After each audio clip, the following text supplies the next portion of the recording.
Começa agora tudo que rola no mundo pop, nerd e geek. Nerd Raiz.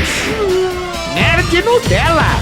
Bem-vindo, Nerd Os Miseráveis e Nerd Gavião Arqueiro. Começando mais um Nerd Raiz, Nerd Nutella, Mike Prado. Olá, Fábio Nariz, e explicando Raiz e Nutella de hoje, Os Miseráveis. Foi a primeira obra audiovisual que o ator Francis Martin Fee, conhecido como Fra-Fee, fez em sua carreira, e Gavião Arqueiro é a mais recente.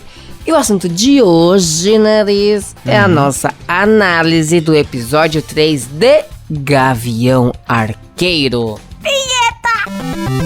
Nerd Raiz. Nerd Nutella. Nariz.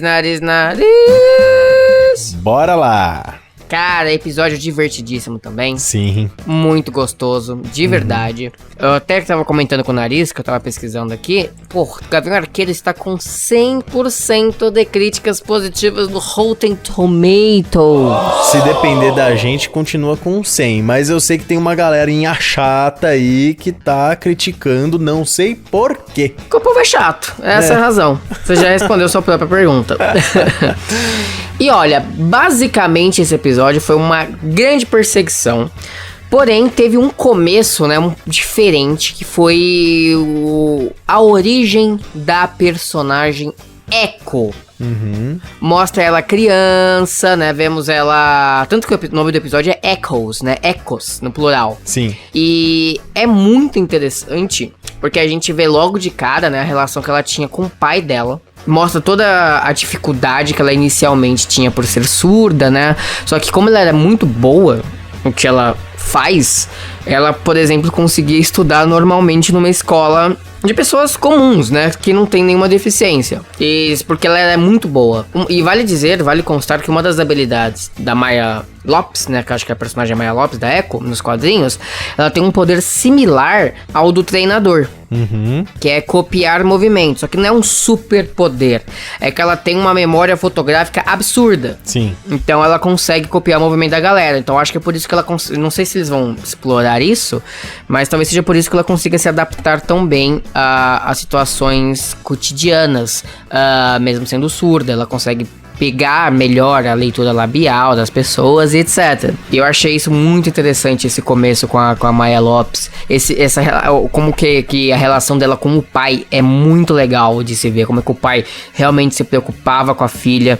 Apesar dele ser um bandido, né? Que ele sempre fez parte aí desta gangue do agasalho. E porém, assim, não sei se você notou, Nariz... uma mãozinha, uma mulher dizendo uma... grande, gorda. Ó, em determinado momento deste prólogo, aparece, né? Eles deixam claro que existe uma pessoa, né? Um comandante acima da Maya no comando da gangue do agasalho, né?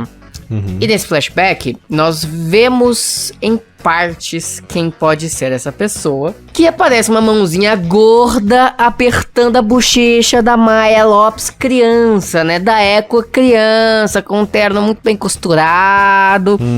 Ele até solta uns grunhidos, né? Ele dá um gritinho, não é um grito, não lembro, não sei exatamente o que ele fala, mas ele reage. Tem uma fala, tem uma voz por trás ali. Eu só não consegui identificar, né? Porque eu assisti dublado. Daí no dublado, eu não lembro se é a mesma voz do dublador, né, que fez a série da Netflix, então não tem como saber. Até porque eu assisti a série da Netflix em inglês, então como eu assisti dublado, eu não sei dizer se a voz coincide. Tá todo mundo falando que é claramente a voz do Vicente D'Onofrio, né? Vincent D'Onofrio, que foi, né, o rei do crime no Demolidor da Netflix. Todo mundo. Mas assim, quando tem suspeitas, boatos, rumores de que o rei do crime vai aparecer na série, relembrando que nos quadrinhos ele é o pai adotivo da Maya, né? O pai adotivo da Echo, e aparece uma mão gorda apertando a bochecha da jovem Echo, o sentido aranha aqui começa a tilintar. Tem caroço nesse angu. Opa! Porém, tem uma mudança significativa na origem da Maya Lopes, na série do Gavião Arqueiro. Porque nos quadrinhos, quem mata o pai da Maya Lopes é o Rei do Crime. Aí o Rei do Crime mata o pai da Maya Lopes e ele adota a menina. Tá. Aqui, digamos, o pai dela morre, não só ele, como boa parte, né, da gangue do agasalho, eles morrem anos antes, né, pós estalar do dedo de Thanos, pelas mãos de quem? Ronin. Sim. Clint Barton. E a cena, diga-se de passagem, bem violenta. Exato, considerando a censura da série, que está no Disney Plus, é pesadíssima. A gente vê sem pudor algum, como que o Clint, ele foi insaciável na sua busca de matar criminosos nesse período de tempo. Metendo a espada em todo mundo. E uma dessas pessoas, né, acabou sendo justamente o pai da Echo, né, o pai da Maya Lopes. Então, desde a infância, ela tem esse desejo de se vingar do Ronin, né? Nem da infância, né? Desde que ela já era adulta. Ela já era adulta. Então, desde essa época, ela tem esse desejo de se vingar do Ronin, né? Vingar a morte do pai. Você deve contar ali, né? Deve ser em torno de 5 anos, né? Mais ou menos. Porque o período que ficou de estalar do dedo do Thanos foi um período de 5 anos no MCU. Se você contar que depois do filme do Vingadores Ultimato passaram 2 anos, que falaram que é 2 anos depois, né? Que passa a série do Gavião Arqueiro. Então, digamos que foi na metade, mais ou menos, ali do estalar do Thanos. Então tá entre 5... Entre 7 e 2 anos, tá? Nesse período. A gente não sabe qual o momento que o Ronin matou a galera ali, né? Então, mas a média ali é 5 anos. 5 anos que aconteceu isso. Exatamente. E vale dizer que a Maya chama este homem misterioso de tio, né? Sim. Ela chama de tio. Eu realmente acho que o Rei do Crime vai aparecer. Eu espero que apareça. Eu espero que não seja o Mephisto do Gavião Arqueiro, esse Rei do Crime. Sério. Mas coloca a mão gorda pra apertar a bochecha da menina e faz mistério com o cara, é sacanagem, né? É brincar demais com os nossos sentimentos. Exatamente. Enfim, após esse prólogo, a gente vê, né, o Clint Barton e a Kate Bishop ainda sob custódia da gangue do agasalho. Inclusive, eles ficam zoando com a cara deles, colocando uma moedinha lá naquele brinquedinho que parece um pônei pra ficar balançando. E aparentemente eles ficaram, acho que a noite inteira fazendo isso, o dia inteiro. Tanto que eles cansei de fazer eles balançarem aqui. E eu acho divertido a interação da gangue do agasalho, porque eles realmente são uma gangue de bobões. E com base no flashback que nós vimos, eles não aparentavam ser uma gangue de bobões. Me dá a impressão que é o que sobrou, sabe? Na verdade, assim, a impressão que dá é que, tipo, a galera, eles eram mais organizados. E como praticamente o Ronin derrotou quase toda a gangue, parece que eles tiveram que recrutar qualquer idiota, sabe? Tipo, recruta aqui uma galera só pra gente continuar o que a gente tava fazendo. Saíram, tipo, você idiota aí, ó, que você tá tomando aí no bar, não sei o que, você não quer trabalhar aqui com a gente? Vem pra cá. Entendeu? E parece que juntaram uma galera, um bando de tonto e falaram, vamos tocar daqui o barco. É bem isso, né? Bem, morreu todo mundo, só tem tu, vai tu mesmo. Exato. Basicamente foi isso. Mas uma coisa que eu achei bastante interessante é que, assim, claramente a protagonista desse episódio é a Echo mesmo. Tanto não só por causa do prólogo, mas por causa do restante do episódio. Sim. E a cena de luta, que depois que eles se libertam, né, da carrossel, desse cavalinho, né? Tem uma cena de luta muito legal entre eles dentro do armazém. E vale dizer que o episódio inteiro é basicamente uma perseguição, mas quando a luta acontece dentro do armazém, a Echo, ela mostra todas as habilidades dela. Uma curiosidade é que a Echo nos quadrinhos ela é surda mesmo, igual a atriz também é. Só que a atriz, como nós falamos semana passada, ela não tem uma perna. E eles adaptaram isso pra Echo da série. Sim. Então a Echo da série, além de ser surda, ela também não tem uma perna, por causa da atriz. Sim. Achei legal eles manterem esse detalhe, porque claramente a atriz se movimenta muito bem, sabe? Ela, mesmo com a prótese, se falasse que ela tem as 2 pernas, eu acreditaria. Sim, não, e mostra, tipo assim, uma as pessoas, quando ela vai enfrentar, né, nos flashbacks, mostram flashbacks tanto dela pequena, fazendo luta tipo, sei lá, se é karatê, taekwondo, o que é, e ela também mais velha, também no ringue treinando, e nas duas, você vê que o adversário, tipo, fala assim, meu... Já olhando já com aquela cara, você é uma mulher surda que você tá querendo lutar comigo, e ainda você não tem uma perna, meio que menosprezando o potencial dela. E ela, além de manjar muito de tudo isso, ela é muito observadora. Como você disse, tem uma memória fotográfica muito forte. Então ela repara nos movimentos, tipo, o cara mostrando que ele mexeu uma mão, fala assim, já sei, ele vai vir me dar um soco com aquela mão, sabe? Repara no jeito que o cara luta, você vê que ela faz uma leitura corporal da pessoa pra saber como ela vai contra-atacar. E é legal você ver isso. Você vê que, tipo, ela tem muita técnica e que as pessoas já menosprezam ela pelo fato de, tipo, você é mulher querendo ganhar de mim que sou homem, você é surda que não vai prestar atenção em sons em volta e ainda não tem uma perna. Tipo, é como se fossem várias desvantagens, só que ela usa tudo isso ao favor dela. É muito legal. É muito legal mesmo. Eu achei verdadeiramente a construção da personagem muito boa. Curioso pra ver como que eles vão continuar com a construção dela nos episódios seguintes, já que, repito, ela foi confirmada que ela vai ter série própria. Então eu acho que vai terminar com algum cliffhanger, sabe? Pra instigar as pessoas a assistirem a série dela. E eu tô bem curioso pra saber o que vai acontecer. Falando da cena de luta especificamente do Clint Barton contra ela, eu achei legal que ela meio que respeita o Clint Barton justamente porque ela percebe que ele também tem problema de audição. Tanto que ela até fala, né? Você ficaria melhor sem isso, sabe? Exato. E vale dizer que ele é completamente dependente do aparelho auditivo. Ele não consegue lidar com o fato de não conseguir ter sons ao seu redor. Tanto que ele fica completamente sem referência quando eventualmente ela quebra o aparelho auditivo dele. Mas eu gostei muito, repito, dessa cena de luta. E eu gostei também que... Não que eu gostei, mas eu achei interessante a forma como o Clint lidou com o Ronin. Como que ele encara o Ronin. Por exemplo, ela queria matar a Kate Bishop, né, dizendo que ela era o Ronin. E o Clint fala, olha pra ela, a menina é uma criança, não tem como ela ser o Ronin. Você sabe, você não é burra. Aí ela pergunta, então tá, onde está o Ronin?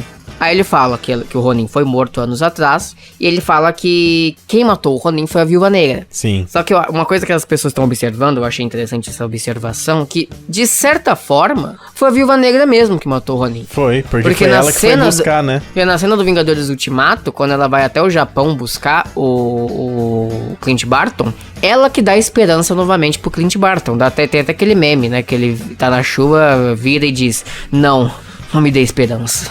E virou meme. Ou seja, é como se ela tivesse eliminado esta persona do Ronin da vida do Clint Barton ao dar esperança ao Clint. Sim. Então ele dizer que foi a Viúva Negra que matou o Ronin não chega a ser mentira. Matou, entre aspas, né, este lado da personalidade dele. E mais uma vez eu também acho bom ele citar a Viúva Negra, porque uma das promessas da série é que a Helena Belova aparecerá. Com base nesses 3 primeiros episódios, eu não consigo encaixar a Helena Belova, não. Cara, olha, já tem boato rodando de que o próximo episódio terá Helena Belova. Ah, eu imagino, assim, com base na cena pós-créditos do filme da Viúva Negra, eu imagino que ela vai aparecer eventualmente, mas considerando a trama até agora construída, eu não enxergo o que ela vai fazer. Que vai aparecer uma terceira assassina atrás dele, então, ou seja, ele vai ter que fugir da gangue do agasalho, da Echo e da Helena Belova?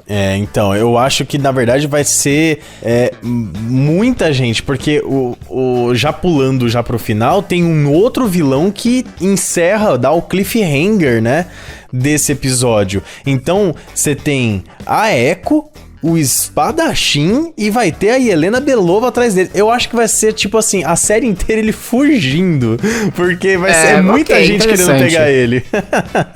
Interessante.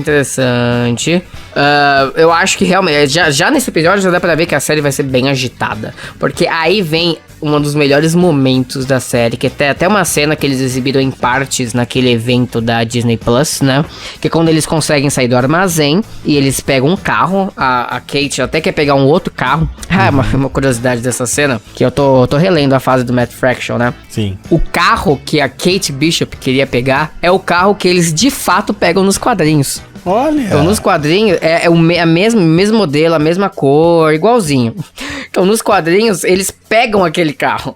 Aí, na série, eles dão aquela, tipo, é quase que uma piada interna. Tipo, ela vai pegar o carro e ele, não, esse não, vamos pegar esse daqui. Tipo, porque ele tem um respeito por aquele carro, né? Ele não quer destruir o carro em questão. É uma cena bem similar deles, de uma cena de perseguição da gangue do agasalho, indo atrás do Clint e da Kate nos quadrinhos também. Então, eu achei, sei lá, foi uma piadinha. Ó, entendi a referência, mas aqui vai ser igual, mas nem tanto. Faça igual, mas não copio, né? Igual meme.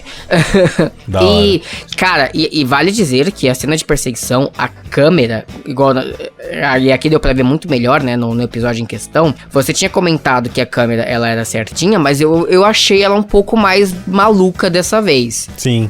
Lembra que você havia comentado quando nós analisamos a cena do Disney Plus Day. E é muito bem filmado. Aliás, até o momento, Gavião Arqueiro é a série da Marvel que tem as melhores cenas de ação, na minha opinião. Porque nas outras séries eles não filmavam tão bem as cenas de ação. Na verdade, assim, tiveram muitas cenas de ação interessantíssimas, né, nas outras séries, né, principalmente Falcão e o Soldado Invernal tem algumas cenas muito legais de luta. O WandaVision, as cenas finais ali, né, das lutas, das batalhas, por mais mágicas que fossem, também foram muito boas. Mas eu não sei, tem um que a mais a série do Gavião Arqueiro. E é até engraçado, né, a gente falar isso de um personagem que nunca teve tanto destaque entre os Vingadores, né, e ele tava sempre presente. Então era uma série que, assim, por mais que a gente tivesse curioso, não era uma série que a gente tava esperando tanto. E ela tá mostrando ser muito mais do que a gente esperava. Talvez isso até seja uma coisa que chamou mais atenção da gente, justamente pela expectativa não tão alta. Por mais que ainda tivesse a Hailee Steinfeld, né, que tá lá junto, mas ainda assim, talvez a gente não esperava que fosse tão legal quanto tá sendo. Exato, concordo. Eu não esperava. E olha que química perfeita entre o Jeremy Renner e a Hailee Steinfeld. Tá muito nesse boa episódio mesmo. dá pra ver ainda mais essa química. Eu gostei de verdade. A cena do carro é a melhor prova disso. Que ele tá surdo ali, que ele tá sem o aparelho auditivo. É legal ver a interação, porque eles meio... E dá pra ver como que eles estão bem conectados, os personagens, no sentido de que, mesmo sem ele entender o que ela diz, eles acabam pensando a mesma coisa, sabe? Sim. Do tipo, eu falei isso, caramba, tipo, você falou isso, mas foi que eu já estava pensando em fazer mesmo, esse tipo de situação. Mas o legal foi que a gente pôde ver pela primeira vez as flechas diferentes do Clint, porque, ironicamente, até o momento, a gente só conseguiu ver flechas interessantes do Clint Barton naquele episódio de What If. Uhum. Né?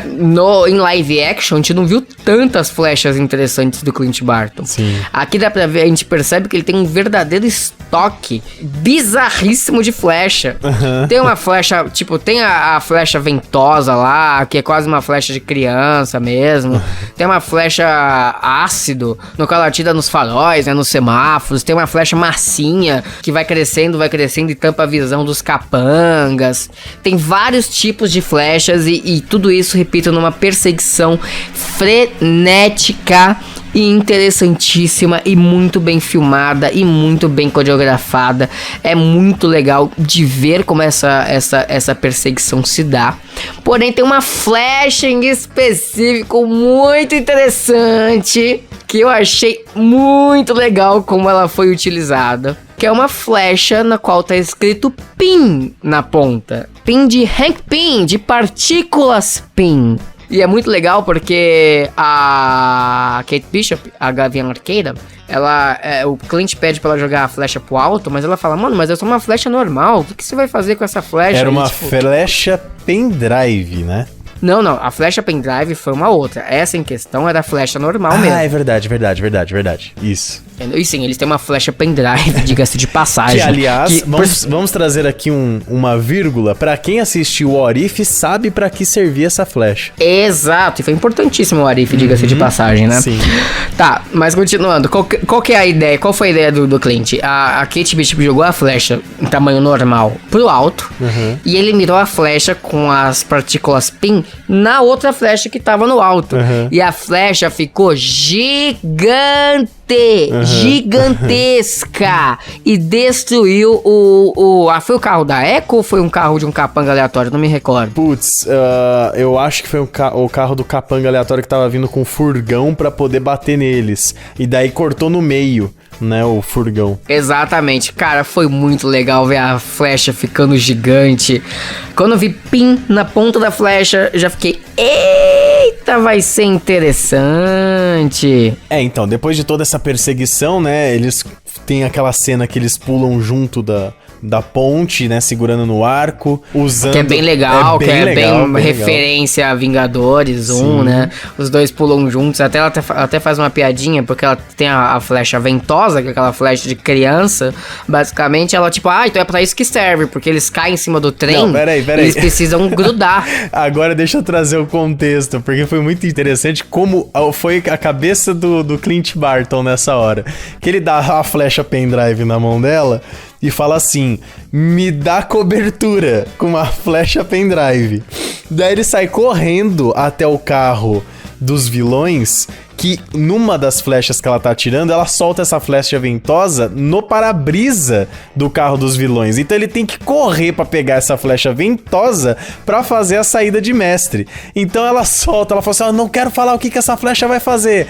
E daí, quando ele tá voltando correndo, ela solta a flecha, mesmo sem ter certeza do que vai fazer a flecha. A flecha só bate no peito do cara e cai. É muito legal, cara. E tudo muito isso legal. Pra recuperar a flecha ventosa, porque quando eles pulam da ponte, ele se fixa no metrô com a flecha ventosa. E ela até fala, agora eu entendi pra que serve essa flecha. Não, porque até então, os comentários da Kate são muito bons. Muito. Ela tem... as falas dela são muito interessantes. Tanto que quando ela solta a flecha ventosa pela primeira vez, ela fala, porra, você tem uma flecha ventosa? Qual é a função dela? Ser completamente inútil? Eu achei muito engraçado. E a atuação da Hailee Steinfeld é muito boa. Sim. Ela é muito, muito, muito carismática. E depois, o que acontece, né? Depois que eles pulam, eles soltam lá aquela flecha a cabo, a flecha ventosa gruda no trem pra eles não caírem e se machucarem. O que ocorre depois? Dá uma desacelerada um pouco na série, né? Porque já foi praticamente 20 minutos de muita ação. Daí tem a cena deles dentro já do metrô, né? Não sei como que eles saíram do teto e entraram ali dentro, porque não mostra, mas eles estão com um diálogo muito engraçado. O Clint ainda sem ouvir direito, ela falando que tinha esquecido de dar comida pro cachorro. Então, foi que eu falei como que eles estão bem conectados nessa cena, porque ela fala, putz, eu esqueci de dar comida pro cachorro, e o Clint não tá ouvindo o que ela tá falando. Aí depois, na sequência, o Clint diz, eu acho que você devia dar comida pro cachorro. Sim. Eles estão pensando, eles estão muito conectados no pensamento, eu acho isso, por isso que eu achei legal a dinâmica, porque mesmo sem ele ouvir o que ela está falando, ele está dizendo o que ela está falando. Isso aí. E, cara, daí fazendo um resumo, né, das cenas seguintes, que são muito mais simples e sutis, eles vão consertar o aparelho auditivo do Clint, eles têm um diálogo na mesa falando, o que a gente faz agora, tal, porque Tem um pouco antes disso, né, que eles estão esperando do lado de fora, o local que vai consertar o aparelho auditivo do Clint pra abrir, né, o local que vai abrir pra ele consertarem o aparelho auditivo do Clint. Sim. Aí ela tá escrevendo o texto pra ele, tipo um SMS, um WhatsApp da vida. Ela faz uma piada que em inglês fez um pouco mais de sentido, porque o nome dele é Hawkeye, né? Que é Hawkeye, a tradução mais próxima disso seria tipo o olho do gavião, sabe? Que aqui é traduzido como gavião arqueiro. Sei lá, que bom que você se chama Hawkeye e não Hawk Ears. Sabe? Bom que você se chama o olho do gavião, não o ouvido do gavião. Faz sentido. Eu acho que na legenda ficou algo como, que bom que gaviões têm boa visão, né? E não boa audição. Foi exatamente acho que foi assim que ficou. Isso mesmo. Ou seja, a Kate Bishop, ela é o tio do pavê. Total.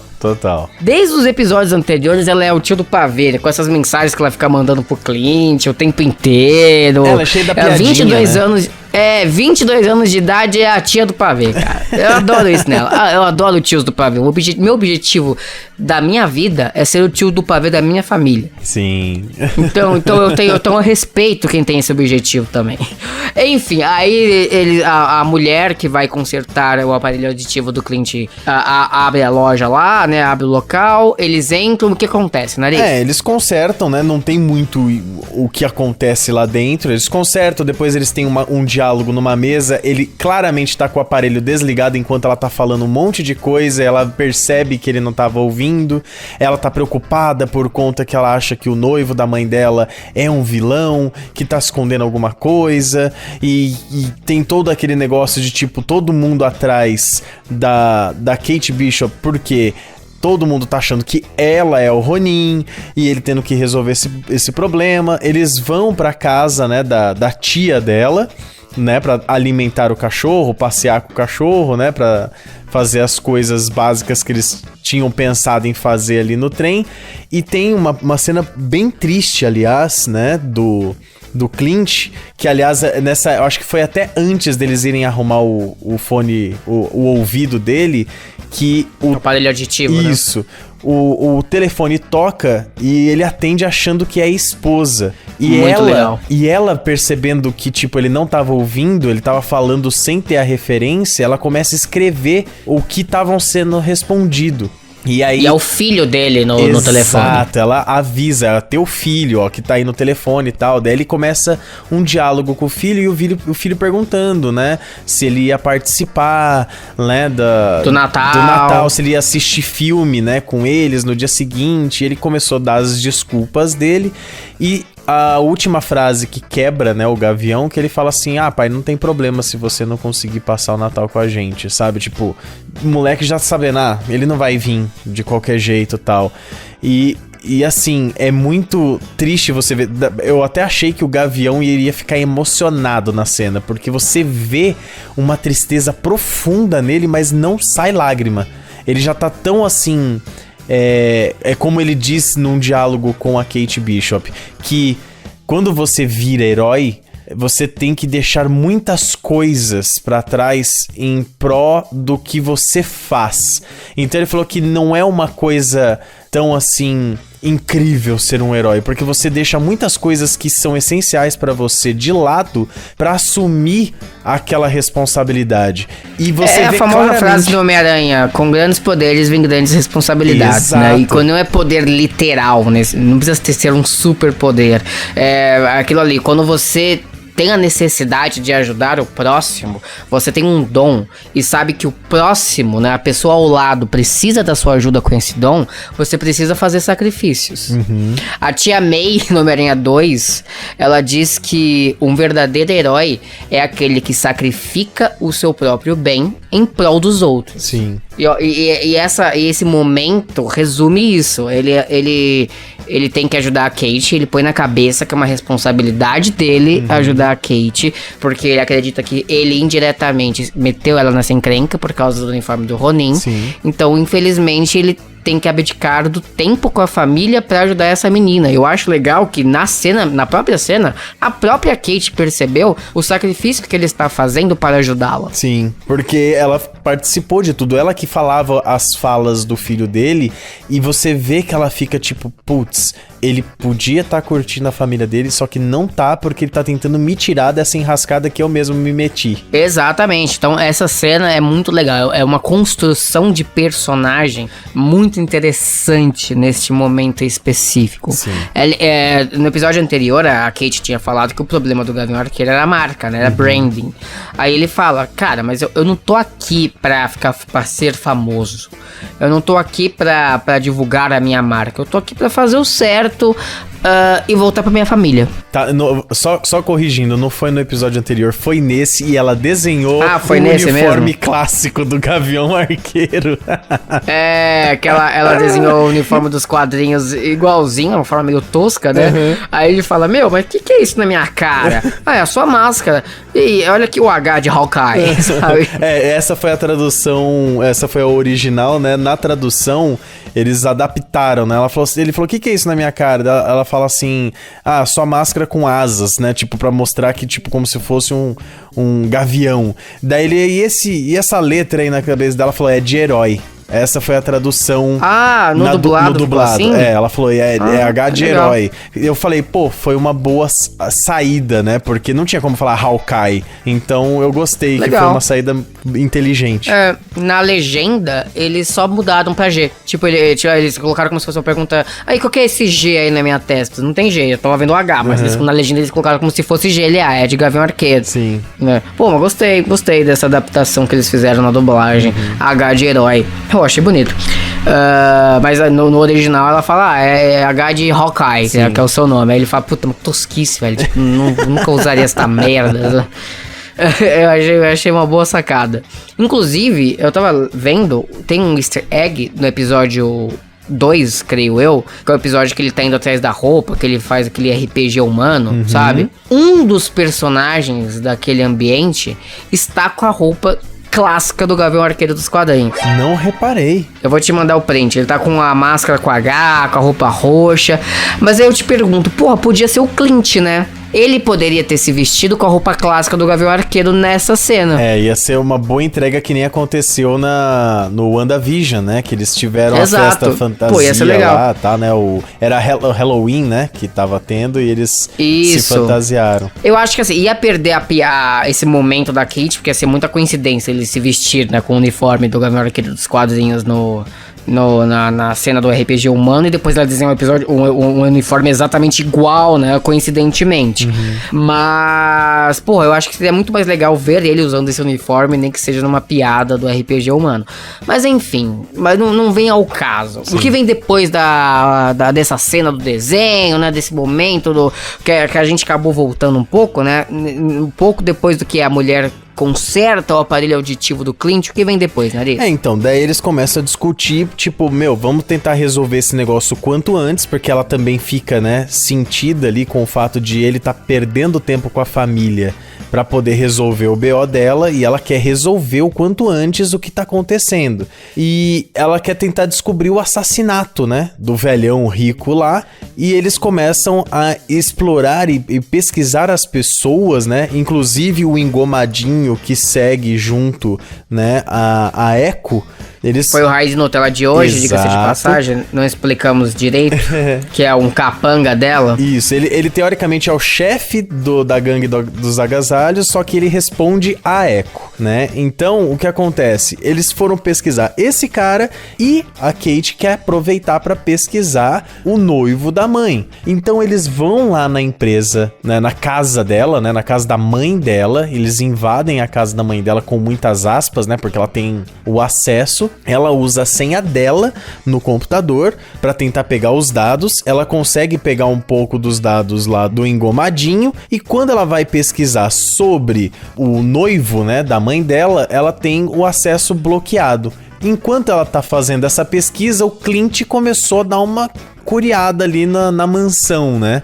E a cena termina, né? O episódio termina com o espadachim com a espada do Ronin. Vamos trazer esse grande detalhe, que até onde eu percebi ali na cena, o Clint não percebeu ainda que era a espada do Ronin, mas ele percebeu o ataque e ficou paradinho. E o espadachim chega e fala assim, tipo, pode parar por aí, né? Ele fala alguma coisa assim, para aí que quem é você? O que você tá fazendo aqui? Alguma coisa assim. Então, assim, a gente não sabe se os dois se conhecem, se não conhecem. Termina nesse cliffhanger do espadachim quase com a espada no pescoço do Gavião Arqueiro. E termina aí com esse gancho. Exatamente. E, aliás, uma crítica a esse gancho. Cara, o Kevin Feige, ele tá pintando, né, essas séries da Marvel com a Netflix, não, essas séries da Marvel da Disney Plus, da Marvel Studios, como filmes de 6 horas, né? Eles falam, não é uma série, é um filme de 6 horas. Só que os cliffhangers são uma bosta, porque acaba do nada. Cara, mas acaba de um episódio mó legal e corta, mó coito interrompido. Sim, mas agora eu vou até defender esse episódio. O episódio em si maravilhoso, mas o cliffhanger chama bosta. Então, mas aí que eu vou defender o cliffhanger. Eu tô mega curioso pra ver o que vai acontecer no próximo episódio, por conta desse final. Se tivesse terminando assim, os dois pesquisando e falando, putz, não estamos encontrando nada. E agora, o que a gente faz? E para ali, realmente ia ser... Aí, pra mim, ia ser um coito interrompido. Mas pelo menos ali, deixou você com a curiosidade de tipo, meu, o que vai ser agora? Como a gente discutiu, né, sobre da história em quadrinho, que o espadachim ensinou o Gavião Arqueiro no passado, foi um professor, tem todo um contexto por trás ali. Agora a gente fica com aquela coisa, será que os dois já se conhecem? Como que vai ser lidado a interação dos personagens na série? Eles já se conhecem? Eles vão se conhecer ou não, né? Exato. Entendi. Então, assim, pra mim, principalmente depois daquela conversa, eu tô muito curioso pra ver o que vai acontecer na sequência da cena. Então, eu não achei um cliffhanger ruim. Eu achei um ok, entendeu? Tipo, deu uma cortada no episódio? Deu. Não vou dizer que não deu, porque deu. Você espera ver um pouquinho mais. Porém, eu não achei tão ruim. Deixou a curiosidade pra saber o que vai acontecer no próximo. Olha, eu não tenho nada contra o formato semanal de séries. Inclusive, eu acho interessante isso, porque a gente pode ficar discutindo, especulando o que vai acontecer. Mas, repito, ainda é uma série. Se o Kevin Feige quer fazer filmes de 6 horas, lança tudo de uma vez. Eu preferia que eles lançassem tudo de uma vez. Como são as primeiras séries que eles estão fazendo, e todas essas primeiras séries já estavam sendo produzidas todas juntas. Sim. Então, não deu tempo deles pegarem feedback da galera, porque já estava sendo pensada dessa forma. Eu espero que as próximas, Miss Marvel, Cavaleiro da Lua, e seja lá quais mais virem no futuro da Marvel e da Disney Plus, eles planejem melhor o final. Que eles façam um formato mais de série de televisão mesmo. Sim. Eu entendo que, no sentido, ele quer mostrar que tem o mesmo valor de produção de um filme. Pô, mas dá pra fazer o mesmo valor de produção de um filme com um formato seriado mais padrão. Com cada episódio contando uma história propriamente dita. E não cortando do nada. A impressão que pausou o episódio e vai continuar na semana que vem. Ainda é a minha crítica. Sim, sim. Ou então fazendo um cliffhanger que nem acontecia em Lost, por exemplo. Que era um bagulho que você falava, mano, né? Exato, aí, exato. O lance de série é isso. E assim, é aquilo. Porra, a Marvel nasceu fazendo histórias em quadrinhos. História em quadrinho é episódico. Sim. Cada final de edição tem um cliffhanger pro próximo. É, verdade. Não é como se a Marvel não soubesse fazer isso. Porra, tá no cerne, na alma da Marvel saber fazer isso. Sim. Então, enfim, a minha única crítica não é nem ao episódio em si, mas é como eles dividem os episódios. Mas, porque no geral, mais uma vez, um episódio maravilhoso, ação incrível, interação de personagens soberba. Eu quero ver muito mais Kate ao lado de Clint. Muita gente acha que essa série é uma passagem de manto. Eu espero que não. Eu espero que seja o início de uma dupla, não uma passagem de manto. Porque eu tô gostando muito de ver esses dois juntos especificamente. Sim. Mostra que um personagem, quando é bem trabalhado, tem como melhorá-lo, né? Uma coisa que eu sempre digo, não existem personagens ruins, existem roteiristas ruins. Sim. E isso porque eu gosto do Gavião Arqueiro no MCU. O meu maior problema com ele era justamente a falta de desenvolvimento. Pra mim, ele em Era de Ultron, ele é o que vale Era de Ultron é o Gavião Arqueiro. Sim. Por exemplo, ele é o protagonista do filme, é o Gavião Arqueiro. E agora a gente vê mais detalhes do personagem na sua série própria. E junto com a Kate Bishop, dá um gostinho a mais. Então eu tô muito feliz como eles estão conseguindo construir o arco do Gavião Arqueiro nessa série. Muito bem. Bom, depois de toda essa análise, né, do terceiro episódio de Gavião Arqueiro, a gente traz as manchetes do dia. Ao contrário do que algumas pessoas imaginaram, a atriz Tatiana Maslany revela que a Mulher Hulk será 100% feita em computação gráfica. Ela disse que vestiu um traje de captura de movimentos o tempo inteiro e que ela usa sapato plataforma para ficar mais alta e tem uma pequena cabeça de papelão em cima da cabeça dela, que é uma referência visual para os atores terem noção de qual é a altura da Mulher Hulk. Kevin Feige confirma oficialmente que Charlie Cox retornará como Demolidor. Ele não disse para qual filme ou série isso acontecerá, mas garantiu que será Charlie Cox no papel quando isto acontecer. Foi revelado que a continuação de Homem-Aranha no Aranhaverso oficialmente batizada de Homem-Aranha através do Aranhaverso, será dividida em 2 partes. A parte 1 foi agendada para outubro de 2022 e a parte 2 foi agendada para o ano de 2023, porém sem mês definido. Batman The Animated Series ganhará uma continuação através de audiodramas, com todo o elenco de voz original retornando para narrar a nova história. Ao que tudo indica, a DC planeja adaptar Crise nas Infinitas Terras para um filme animado. No caso, seria uma trilogia de animação que adaptaria Crise nas Infinitas Terras. Porém, eles não vão adaptar diretamente o que acontece nos quadrinhos. A ideia dessa trilogia de Crise nas Infinitas Terras é juntar todos os universos de animação da DC nessa trilogia. Matrix Resurrections da Warner garante sua estreia na China. Porém, Homem-Aranha Sem Volta para Casa da Sony ainda está incerto se será aprovado para ser lançado na China ou não. O game BioShock 4 pode chegar no ano de 2022. E ao que tudo indica, o game vai se passar na década de 1960 em uma cidade fictícia chamada Borealis. PlayStation estaria planejando um novo serviço para rivalizar com o Xbox Game Pass. Segundo a fonte, o codinome do serviço é Spartacus. O pacote mais completo de assinatura traria acesso a demos estendidas, uma nova experiência de streaming de games e uma coletânea de títulos clássicos de PlayStation 1, PlayStation 2, PlayStation 3 e PSP.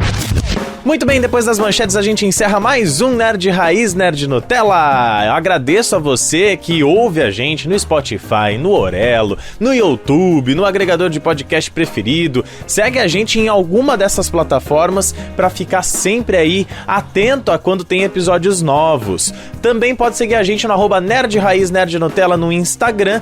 Lá tem a publicação de todos os episódios e você pode mandar dicas, sugestões, comentários, tanto no @Nerd Raiz, Nerd Nutella, quanto nas nossas redes pessoais, né, Mike? Exatamente, você me encontra no perfil @mlegoprado, tanto no Instagram como no Twitter. O meu @FabioNariz87 no Instagram e Fabio Nariz no Twitter. Muito obrigado pelo download. Não se esqueça aí de divulgar o Nerd Raiz, Nerd Nutella. Joga aí nas suas redes sociais, manda para os seus parentes pelo WhatsApp, pelo Telegram. O que importa é divulgue o Nerd Raiz, Nerd Nutella, que desse jeito você ajuda muita gente. E claro, quando você menos esperar no seu feed, tem mais um Nerd Raiz, Nerd Nutella.